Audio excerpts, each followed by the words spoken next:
both sides of the road, you just see mountains, dry, red rock mountains, and desert scrub bushes. The road is gravel, it's completely uneven, and there's usually not a lot of cars going up and down the road. I mean, one does not choose to drive up and down Hellhole Road for fun. Except for Jesse Hildebrandt. She likes to bring her niece to Hellhole Pass Road, her 14-year-old niece, and make them run up and down. Run up and down the road until I tell you to stop. I don't care that it's 100 degrees in Utah. You have no shade, no water, just run. Run for your sins or you'll go to hell. That's Jesse Hildebrandt. You notice the name Hildebrandt? Jessie is the niece of Jody. Jody Hildebrandt was the bitch that twisted Ruby Frankie and fucked her whole family up. Licensed therapist Jody Hildebrandt has taken on the courageous task of helping her 14-year-old niece, Jessie, who goes by they, them pronouns, by the way. This is before Adam Paul Steed. They were also interviewed by Mormon Stories. How old is... Jody at the time, she was much younger. Not Jody, the niece. They were 14 when they first got taken in by Jody. What about today? Today, they're probably... Oh, they're fully adults, yes, right? yes. Okay. Now, Jody is itching for a big project, and Jessie is her biggest one yet. Jessie is probably one of the biggest sinners that Jody has ever laid eyes on. So both of their parents are super religious in the LDS faith, and obviously very well connected. Jody is Jesse Hildebrandt's aunt. Jesse's father is Jody's brother, who also happens to be an attorney. So Jesse's father is Jody Hildebrandt's brother, and Jesse's father is an attorney. They say that they had a very typical, strict, conservative, LDS faith-filled upbringing. They say, this is talking about Jesse's mom. My mom is very docile, sweet, obedient, very efficient housewife. I mean, everything was always very clean and very organized and very efficient. I think I was kind of a wrecking ball to them, always asking why about everything. No answer was good enough, and it wasn't coming from a place of disrespect. It was genuinely, I didn't understand, and I was very curious about things. In Jesse's mind, this is true. The LDS faith is true. The Book of Mormon is true. Their entire family are devout LDS church members. Their logic is true. And they're thinking, I just need to find all of the supporting evidence to back it up now. I know a few people like that as well. Like, they grew up in super religious. You can't watch Marvel movies because they're not rooted in faith. And there are just certain people that grow up like that but still want to know, but why? It's not that they're trying to be mean. It's not that they're like, I don't believe in this. It's just, like, you're kind of like that. You always ask why for a lot of things. Yeah. And it's not that they're challenging anything. Their brain just functions in a way where they want to know the reasoning behind every single thing that's done. Every tradition, there must be a reason for it. So Jesse says, asking questions, especially maybe higher esoteric, unanswerable questions or questions that point out skeletons. Why weren't black people allowed to have priesthood? Why weren't they allowed to be at the church for the longest time? What about sexism? What about race? Those types of questions you don't ask. You don't talk about it. So this podcast also, are they dedicated to... Mormon Stories? I believe the host, I don't think they're ex-Mormons. I think they've been excommunicated, but still hold a degree of faith. I think that they just don't like the established religious aspect. So they interview a lot of ex-Mormons or current Mormons and talk about their experience with maybe things that have been happening in the church that you're not technically supposed to talk about. I see. The manner of Jody Hildebrandt, when she puts those people through, it ain't just Ruby that she twisted. And I question why so many of these incidents happen over, they say it's over their faith and their religion. My question is, why? Why? If their faith and religion makes them do such terrible things, why do they think that that's the right thing to do? And then that's good. I just don't understand it. Sorry, I'm not showing my face. My makeup's a mess. And here, you want to see a sneak peek of my face?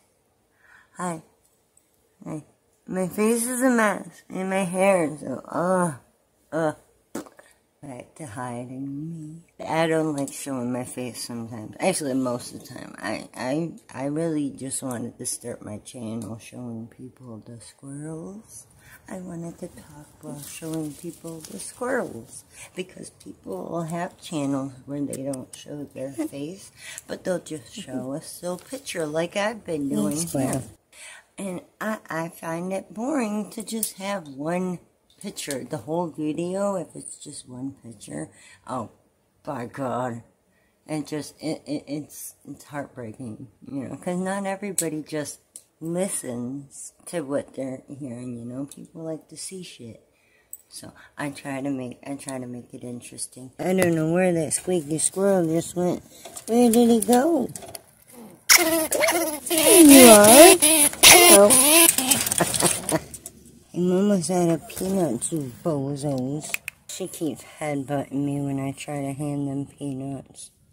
Wants my hand off for herself. I felt like the squirrels made it more interesting than anything else I've ever seen on the YouTubes. But apparently other people did not agree so much because YouTube wasn't showing my shit to people. but it is still out there. Some of it's done with an older camera, and a lot of it is from before I even knew how to edit my videos.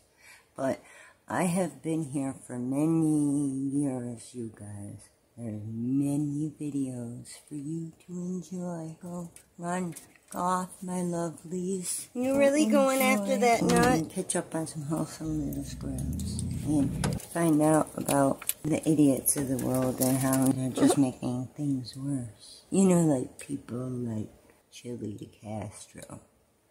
Yeah, that motherfucker. And I wasn't going with them, and that my life was about to change pretty dramatically. I still remember that moment as just it's completely galvanized itself onto my soul. It was you know, in movies when they do they zoom in and pull out at the same time, it was like that really wild kind of effect. That's how it felt. And yeah, everything changed in that moment. And they sit them down and explain that their life is going to change forever. Jesse will not be going home. Jesse will be going with Jody, and Jody is going to fix them. Because Jesse asked too many questions that they can't answer. Yes. And Jesse likes to wear strong eyeliner and not super feminine, modest clothing. And how do they fix Jesse? By making them sleep out on the balcony in the middle of winter. This is January in Utah. Nighttime temperatures are anywhere between 8 to 30 degrees. Sometimes it can be, in the rural areas, drop to 0 degrees. All Jesse would get to sleep on the balcony every single night would be this flimsy $5 sleeping bag from Walmart. The risk of hypothermia is significant, but Jody does not care. She even lies to Jesse's parents, telling them that Jesse was given this high-end, sub-zero type of sleeping bag. This just feels extreme. Why are we putting a 14-year-old through this? Jody would tell Jesse that this is the start of getting Jesse to confess to their sins and addictions. Jody is saying, Jesse, you are in denial. You have not come to terms with how evil you are yet. Jesse has ADHD, and at the time when they were 14, it was undiagnosed. Jody would sit there watching Jesse. If Jesse moves their hand back and forth, or if they tap their feet, Jody would snap, look at you. Look at you. You're tapping your foot because your body is so full of shame. So much shame is in there, and it has nowhere to go in that little body. So it comes out like this, by you tapping your foot. This is all the shame just itching to leave. Like I said, if you are angry, if you are depressed, if you are anything, it's all a result of shame. Shame is the cause. Shame is the result of sin. Sin causes shame. Shame causes mental health issues. Your body and spirit are full of shame. What I'm doing for you is to make you physically so uncomfortable that it forces the sin out. Just remember a lot of this verbiage because it comes up in the next episode. This comes up when Jody is torturing Ruby Frankie's kids. I have to make you so physically uncomfortable that it forces the sin out. Eventually, Jody moves Jesse in from sleeping out on the snow on the balcony to this little bunker of a room in the closet in Jody's office. Maybe it's a little bigger than a closet, but no windows. It just has like a table and chairs shoved inside, and they're to sleep on the floor. This is going to be Jesse's life from now on. How long was that already? Oh, I think they were with Jody for years. Wow. They tried running away multiple times. It wasn't until the third time that they were able to successfully break away. And even then, there were instances where they were brought in by family members to do these family events, and Jody would be there and they would be terrified. Like, they were terrified that this would be another way to facilitate them going back with Jody. What's Jesse's emotion towards this whole incident? So much trauma. I mean, they're very eloquent. In the interview with Mormon Stories, they're able to articulate exactly what they felt in the moment that makes you feel like you were there with them. But at the same time, it's pretty clear that they're still working through a lot of the trauma. And not in like they're breaking down, which that would not be like a shameful thing or anything like that, but in the sense of they state that over and over. Like, it has impacted every aspect of their lives. So this is going to be Jesse's life from now on, but just inside of this room. Jody tells Jesse along the lines of, you're no longer going to school. You're not going home to your parents. As your therapist, it is my duty to fix you. You're going to live and work here full time. But the first rule number 1, you are not allowed to leave this room. All you can do every single day is write your sins out on a piece of paper, and every day you will tell me what you have written because I need to get the sin out of you. Jesse doesn't even know what other sins to come clean about. Jesse has told Jody a few things. The reasons for them being taken to Jody, one of them included that they had kissed a girl before. Which is like a huge thing, I guess. So it's not like Jesse is uncooperating, which even then, this is sick and cruel. Jesse just doesn't know what else to write down. So Jesse's sitting there trying to think, and they're trying to think back to every single living action that they have ever done in their entire lives. I mean, maybe once while drinking from a public water fountain, they accidentally pressed 2 seconds too long. Like, they're thinking that hard. Like, is there anything that I've done that I'm preventing the evil from coming out of my body? Jesse's sitting there writing down, one time, I liked my best friend Scotty. Like, just the stupidest things. These are the types of things. And at the end of the day, Jody walks in, snatches the paper out of their hands, reads it out loud, and makes Jesse get on their hands and knees, beg for forgiveness while I read all of your sins back to you. When she's done reading the piece of paper out loud, she looks at Jesse, who is still on their knees. No, that's not it. This isn't it. There is more, and I need to know there's more. I know you've had multiple options. Jesse did not. Jesse did not. Jesse would even say later in the interview, I mean, Jody would rationalize and validate these types of behaviors through dreams and visions. Like, she would have dreams that God came to her and told her that I had options. And so no matter what I said, I was a liar. She was convinced that every word that came out of my mouth was a lie. That gave her rationale to put duct tape on my mouth. That's why I was always duct taped. Everywhere Jesse went, she had duct tape on her mouth because every word I said was a lie. That's crazy. Which is like the most unhinged accusation. So first of all, Jesse has never had intimate relations that could result in pregnancy at that age. They didn't even really know or understand how it works. Also, Jesse likes girls. And that's what Jesse told Jody. So Jesse's like, what are you talking about? I mean, they've known for a while now. There's just no way that they got pregnant, let alone terminated multiple pregnancies. Also, Jody accuses Jesse of terminating, like, I think it was like 14 pregnancies. It was a lot. It was just a lot. Even though Jody knows that Jesse is gay. Jesse says, I was struggling with my relationship with my father. I was struggling with self-hatred. I knew I was gay. I knew I was queer. That was a huge part of my internalized shame. Eventually, Jesse learns that the only way to even get Jody to calm down is to just make up things. And this is going to become really important in part 4, the final part of this episode, because Ruby starts accusing her own children of doing some heinous things. Jody forces you to just make up sins. Like, the craziest sin that you can think of, you have to say it out loud, or else she's probably going to torture you. It's like no matter what they did, Jody just wanted Jesse to be the devil. There was no way around it. You could not prove that Jesse was not the devil to Jody. They say Jody was convinced that I was a drug addict, that I was a sex addict. She was convinced that I had multiple terminations. She was convinced of so many beliefs. Never allowed privacy. I was never allowed privacy when using the bathroom. I had 7 minutes to shower, 2 minutes to use the toilet with the door open. I wasn't allowed tampons because she was convinced that I was an addict and I was self-pleasuring with them. I was never allowed to have the bathroom door closed because she was convinced that I was constantly self-pleasuring in there. She was convinced that I was addicted to explicit material, and I'd never seen at that point in my life. I didn't even know that people with my anatomy could self-pleasure. This is Jody's manual on complete destruction of a human being, how to take a human and break them in every aspect, physical, mental, emotional. The physical is likely the easier part for Jesse, and that's saying a lot because it's just torture, plain and simple. Jody would make Jesse run up and down Hellhole Pass Road for hours. The concept being, quote, for the reason of making me so physically uncomfortable that I would confess to sins. I mean, if you also made me run up and down a road for hours in the sweltering heat, I would confess to anything. I'd be like, okay, I just need a cup of water. You're right. I have reincarnated as the spawn of Satan. I would say whatever you wanted me to say. There was one time Jesse says that they finally stood up and said, no, I'm not doing that. Jesse says, that was the day that I walked away. And I was like, no. And I turned around and she punched me in the back and knocked me down. And Jody, she's not tall, but she's sturdy. She's a powerhouse of a woman, very strong. Then she ended up going inside. I stayed outside. I went to a neighbor's house. The neighbor didn't know what to do. Jody found me, came, and again, the neighbor was like, I don't want to tell her, but I have to because you're a minor and she has power of attorney. She's your guardian and I can't lie to her. That's how Jesse gets sent back. Mentally, it's confusing though. Jesse says they ran away 3 times only to end right back up at Jody's house, and the punishment for running away would be to be blindfolded, tied up by their arms and legs, roughly thrown into the back of a car. Jesse had no clue where they were being taken. They're driving for like an hour before finally they hear the car shut off. They're in the mountains. Jesse will be forced to run up and down the mountains as repentance for running away. The worst part is it gets to the point where the torture and the life is so bad that once they're done running up and down the mountain, Jody would start showering Jesse with praise. I knew you could do it. I knew you could repent, and my niece is still in there. Jesse says after attempting to run away 3 times, hating life, wanting to be in jail rather than with Jody, but once they hear that little bit of praise, mentally your brain is so starved, so desperate, it gives you a high. Like you want to work harder for praise from Jody.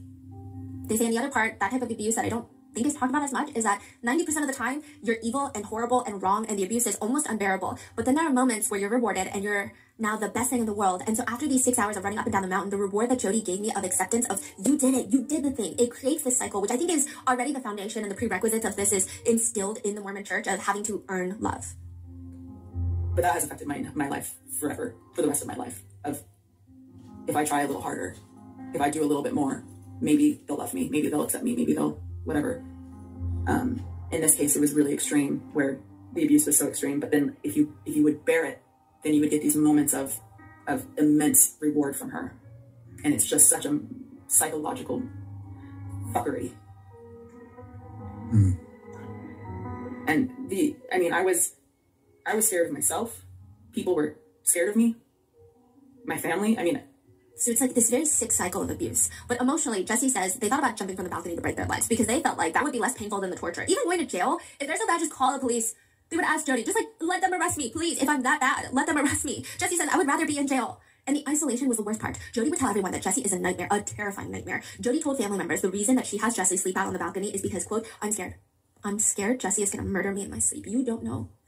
She's going around saying, you don't know what I'm dealing with. I have to do this for my own protection. The worst part is Jesse believed it.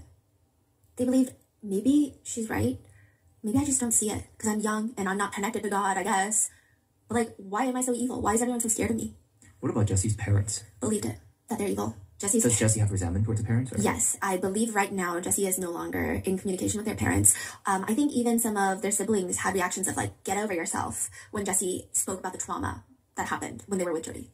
Jesse says, again, I believed all of this. I trusted these people. I trusted the church. The isolation got really bad. It's like Jody is just practicing on Jesse before she evolves into trying to throw Adam Paul Steed into prison to isolate him. Jesse constantly had duct tape on their mouth, and they were told, because you're a liar, every single word you say is a lie. You need to be physically reminded that everything you say is a lie. Sometimes Jody would make them go to family functions with duct tape on their mouth, so people are seeing this. Jesse says, everyone around me, my cousins, my parents, everyone was terrified of me. I wasn't allowed to speak to anyone. I wasn't allowed to speak to my parents, which it's not even the fact that they had duct tape on their mouths and can't physically talk. It's the fact that nobody thought this was crazy. Morning, Trail. Yes, well, do you know Rotten Mango, with the help of her cameraman, she tells stories to the YouTubes.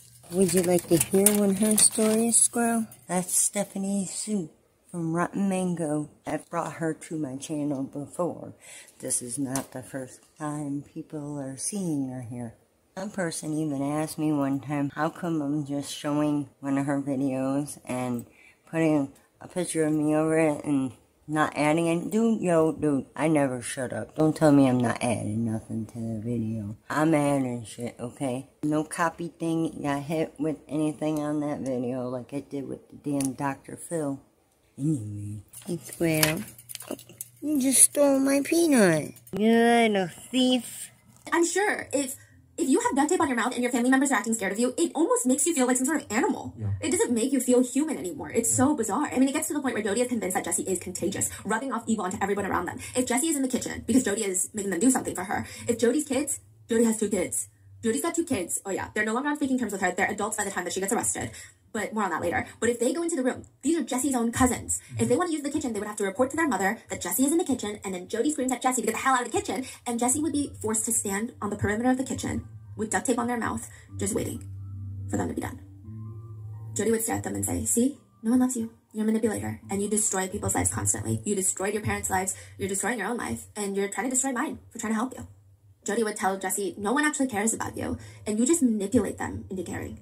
Nobody believed Jesse, not even their own parents. Jesse says, she destroyed my credibility. I mean, I was an angry teenager, and now she made me into this emotional, angry teenager that she had told people that I destroyed my family's life, that I destroyed my dad's life, and that every person I come in contact with, I destroy. So she sets up the premise, and then when I come forward and I try to tell people what's happening, what she's doing to me, she can be like, oh, see, Jesse's trying to destroy my life. That's what they do. It's all just, it adds up. So she's so good at protecting these loopholes and discrediting people.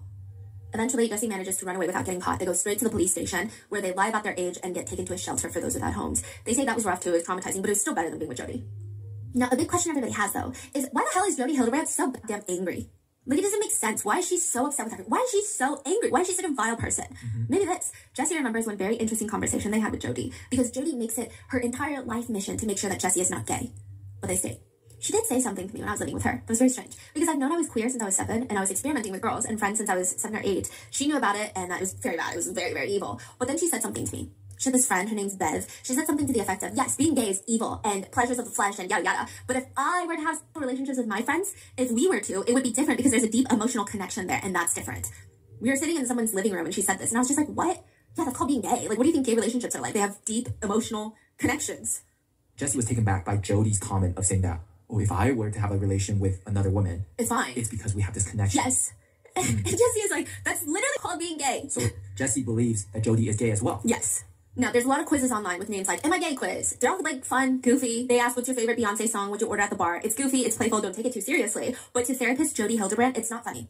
It's not funny. This is not cute. As the world's worst life coach, Jody will give advice to viewers who submit their life worries to Jody. In one particular clip, she's responding to a viewer who states that she's going through her 13-year-old daughter's phone, comes across her search history where she's talking about taking a quiz. It's called the Am I Gay quiz. Jody explains, there is no such thing as Am I Gay?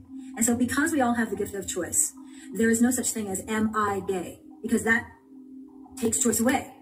It says I am something, period, the end. Like I didn't have choice in it. It just is. And so that on its face is a lie. It's not the truth. It's a distortion. So here's the core principle that this mom needs to understand. So mom, the truth is that your daughter is a daughter of God, period, the end. She's not, I am bad, or I am fat, or I am unloved, or I am gay. All those things are lies, all of them. Just like the collection of words she uses there is also unhinged. All these things are lies, all of them. It's a choice. I know that people get crucified when you say that to the world, but that is the truth. Being gay is a choice. It's about protecting her. You are a mother. Your job is to protect your young. If there was a lion coming at your young, you would stand in between and you put the baby behind you and you would defend that child with everything you have. Well, that's what's coming at you. It is worse than a lion. It is here to snuff out the life of your child and kill her spiritually. What is? Being gay. So lesbians, you heard it here first. Your aura is stronger than a lion. Yeah, Jody continues. I heard a song the other day called We'll Convert Your Children, We'll Convert Your Children, and it was a song about homosexuality and how they're coming for your children. It was the most evil thing I've heard. Which, side note, the entire song is tongue-in-cheek. They're singing about converting your children, that phrase, because it has always been, and still to this day, is used against the LGBTQ community. The only people that I've seen take that song seriously are both homophobic and dense up here. That's it. In another video, Jody sarcastically says, LGBTQ. I think there's 9 now. Plus. Okay? It's another of these movements that are going on in our world that is divisive. I mean, I work with 3 people every day, and not every day, but probably once a week somebody says a word like, Cisgender was the last word I learned. I'm like, what in the heck is that? it's just a made-up word that someone placed meaning on.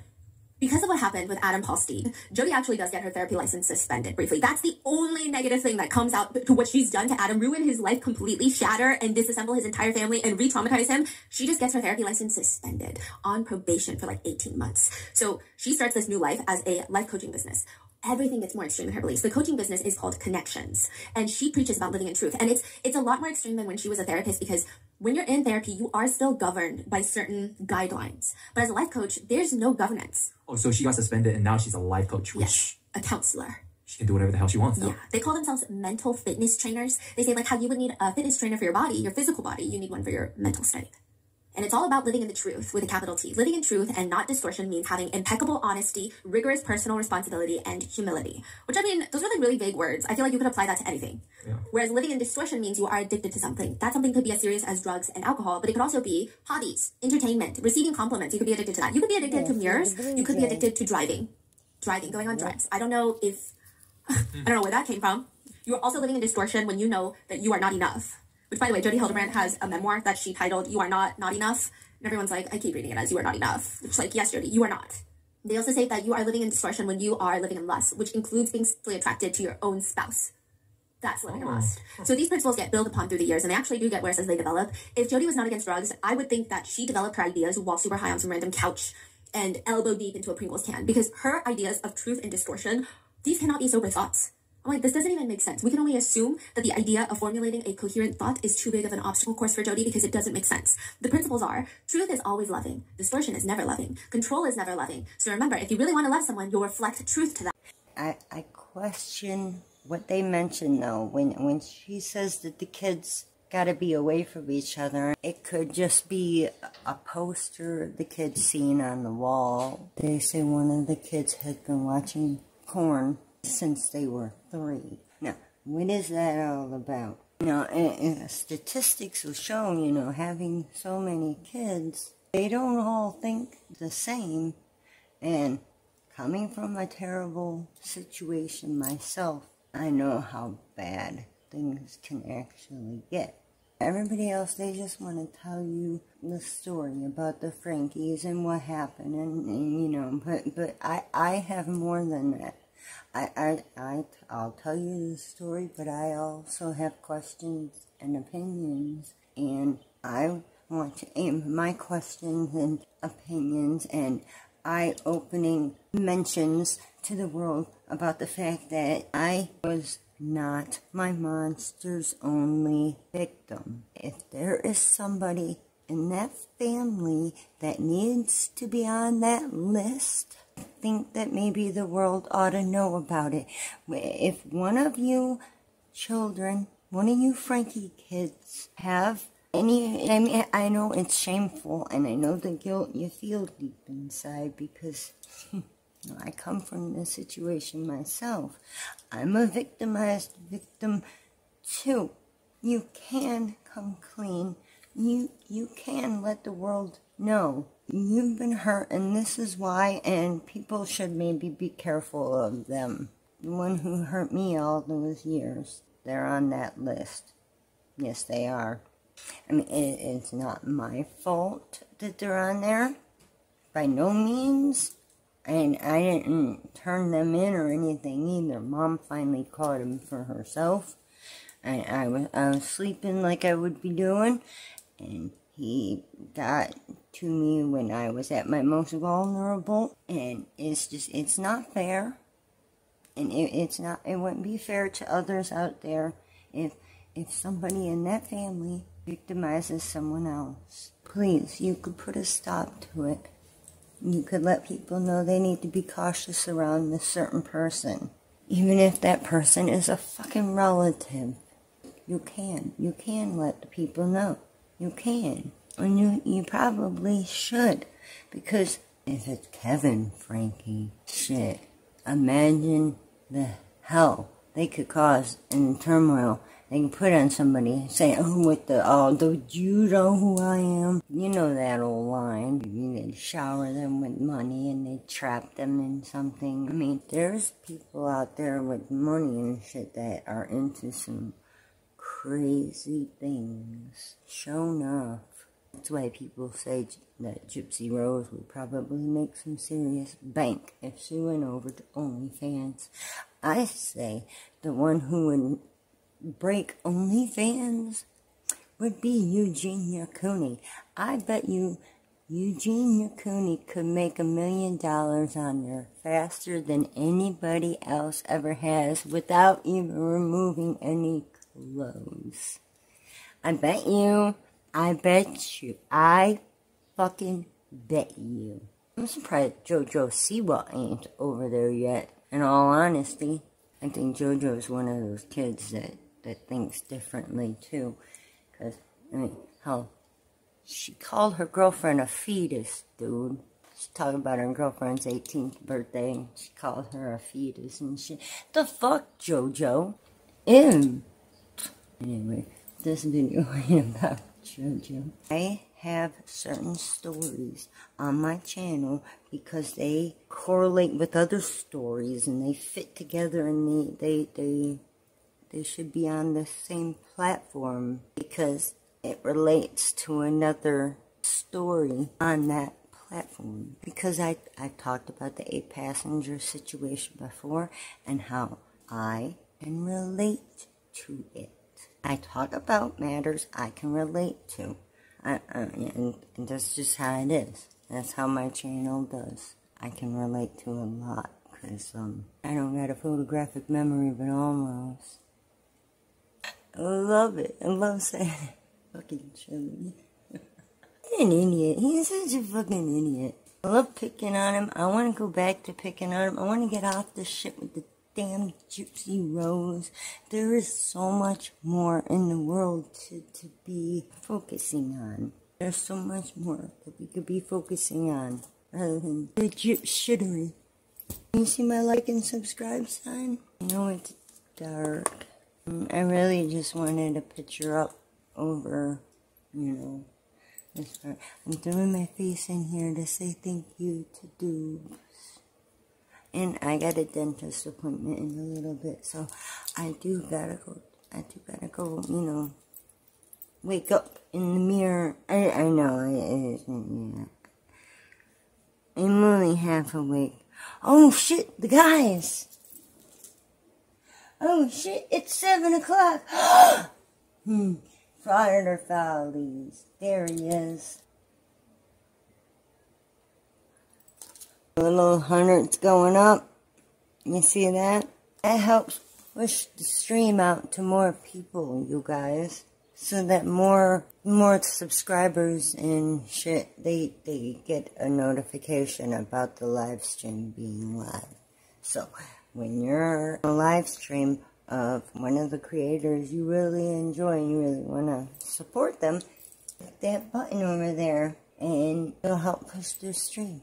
Just something to do. Look, they say they don't understand. Of course they don't understand.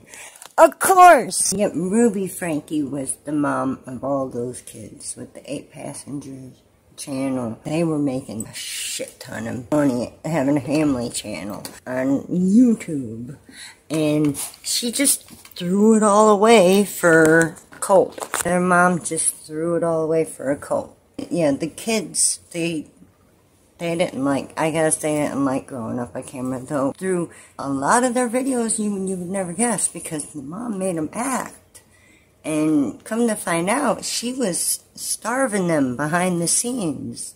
Because, you know, if they weren't, I don't know, I guess if they didn't smile good enough, or if they didn't act just right, sometimes she would even record the punishments. Like when Russell left his socks out in the driveway, she made him do push-ups. And she made him do them like man style, you know, just drop and give me 10. Like, what the fuck kind of mother does that?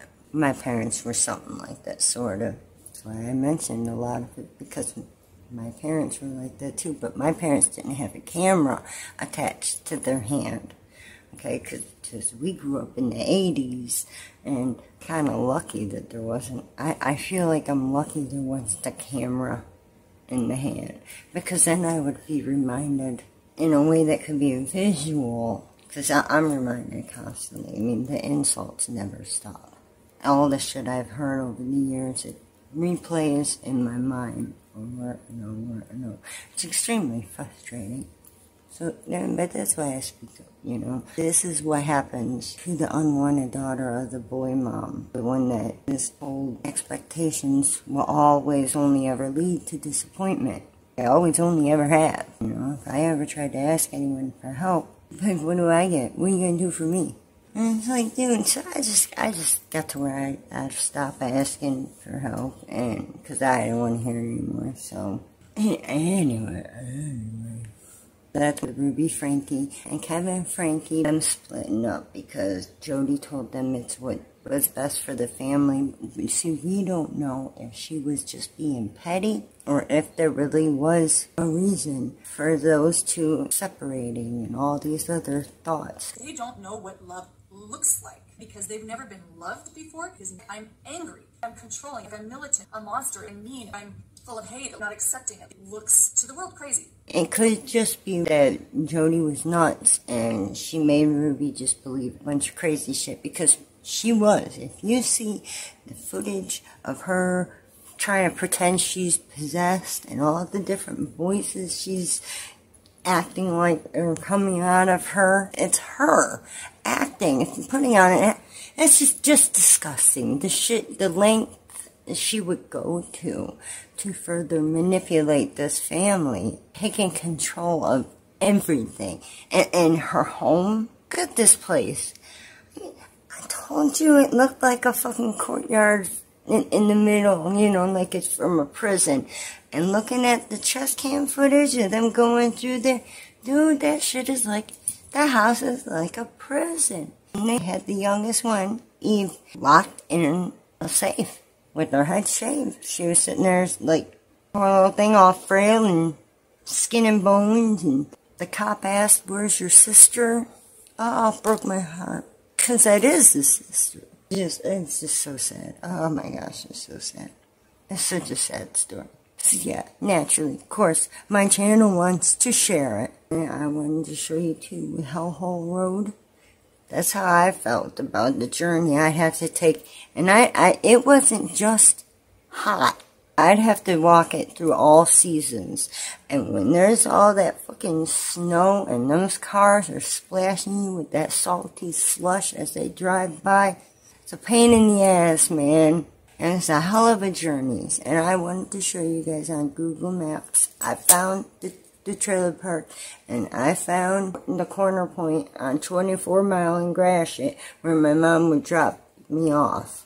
And she'd make me walk. She'd tell me I could walk back to 9 Mile, or I could walk back to Carriageway, where it's like either it's 3 or 4 mile walk, or fucking 20 mile walk. Which one is it gonna be? There was times I'd walk back and forth between my mom's and my grandpa's, and sometimes we'd get to my grandpa's brother to be with me sometimes. We'd get to my grandpa's, nobody be home. Have to turn around and walk back. Spend the whole day walking. It's a 4-hour walk. 15-minute drive on the highway. 4-hour walk on foot. So, I've done a lot of walking. And then the boot camp my mom put me in, where I got my first set of shin splints at the age of 15. Yeah, that shit sucked. That sucked. So yeah, I'm a big supporter of breaking code silence too. And there's another reason too. With 8 passengers, they threw Chad in one of those boot camps. But why? Why? If well, I mean, they say it was the Disney prank. It was a harmless, brotherly prank. Saying they're going to Disneyland. He got all packed and excited. Waiting by the door with a ear-to-ear grin. Older brother laughs at him. They're not going to Disneyland. So he was all upset and bummed out. They took his bedroom away for that, right?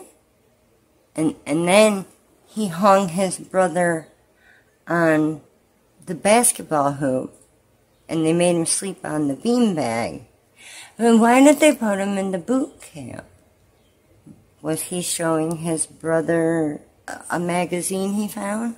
Or some things he found online? Images online? Maybe he could have been showing his 3-year-old brother something. Maybe that could be where they got that little story from. It's, you know, I mean, he's just showing him something. I mean, that's one thing. I highly doubt the kid had some addiction to looking at the shit at the age of 3. Okay, that I think the mom's going a little far. It's just weird. But anyway, look. By my mom not speaking up and telling everybody else, you know, she wanted to keep it family secret on the hush-hush. The other person he victimized, it was our cousin's best friend's daughter. Now, had they have known that they had a cousin that was like that, I'm sure they would not have let him babysit. I mean, am I right? So, please, if one of you freaky kids knows something, for the sake of the next guy, you know, for the sake of the next victim, speak up. Who was it? Who hurt you? I know it was somebody. I'm sorry. Because I'm not saying I'm against the family. I feel like speaking up about them makes people like lean away from me, like I'm weird because I'm not completely 100% siding with every single one of everybody. I just have questions about why he really went to boot camp.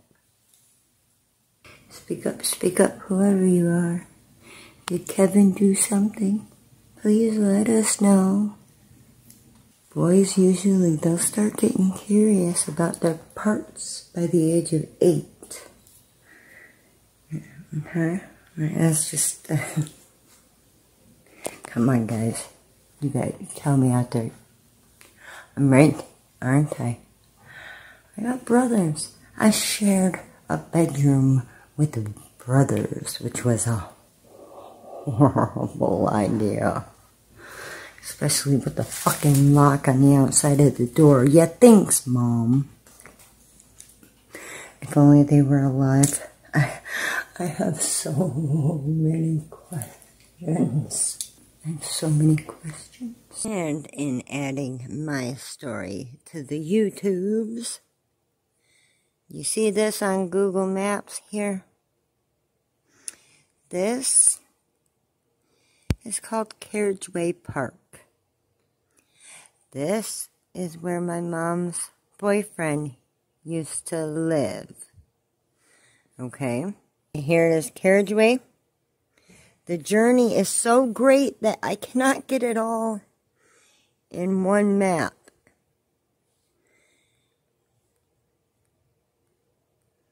Okay, where is that 24-mile road in Gratiot? Right here, 24-mile in Gratiot. When my mom would get off the highway, because I would be bitching in the car that I didn't want to be trapped all the way over here when all my friends were back at 9 Mile. She would bring me up here. She would drop me off right here. And she would say, if you want to go back to your friends, walk back. But she would know the closest place I would have to go would be to his trailer park. So I would have to walk. I'd have to walk all down here. I have to walk. Coming down here. Walking through here. I mean, it was just a pain in the ass. Right here. This is Carriageway. Right here. Okay. From here to here. I'm not entirely sure how far that is. But, I do know there's a whole lot in between there. And she would drop me off there all the time. Hearing about Hellhole Road reminds me of this fucking walk. And hearing about those kids having to sleep outside reminds me of my childhood as well. Because my mom would make us sleep outside when her boyfriend had his kids over on his weekends. Every other weekend, we'd have to sleep outside so that they could take our spot. Yeah.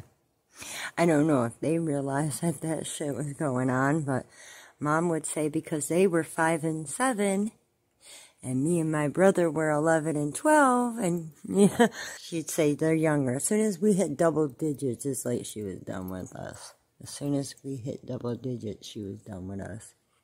Don't forget to click that subscribe button. Oh yeah, and the super things. It was Dubes.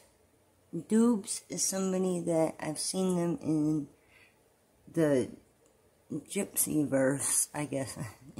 Throughout the gypsitery of Gypsy Rose, I've met a few cool people, and Dubes happens to be one of them. Thanks again, Dubes. You the truth. That's what's up. So, yeah, I just wanted to spit out another thanks too. I don't know, did you want me to say your name? Did me saying the name last time? Is that what? I mean, it's so rare. Anyway, okay. Yeah, there you go. There you go. More 8 passengers. You want to hear anything more I might be bitching about? Click the subscribe button. You know where to find me. I'll be here. You be there.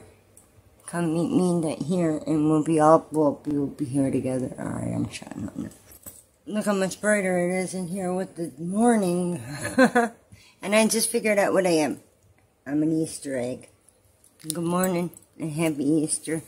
Don't forget to click the subscribe button. I know, I'm all a mess. Be real.